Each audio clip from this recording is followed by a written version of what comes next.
I went to this super cool place called Love Mikado in DC. It's actually 4 places in one. So we went to this section called Beloved Barbecue, which is Korean barbecue. This was a delicious sake cocktail. I can't remember what it was called, but I remember it had the word buttered and blowfish in it. It was super, super yummy.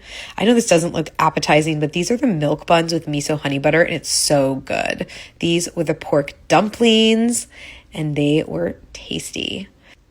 We ended up ordering the Wagyu Tower, which is for 2 to 4 people. We felt it was plenty enough for 4 people, and it was so freaking good. I cannot tell you how tender this meat was. Not only that, the experience was just fun in itself. I've been to Korean barbecues before, but I had never been to one as nice as this, but also that has a casual feel. The sauces were good too. I highly, highly suggest to save this place for your next visit to DC.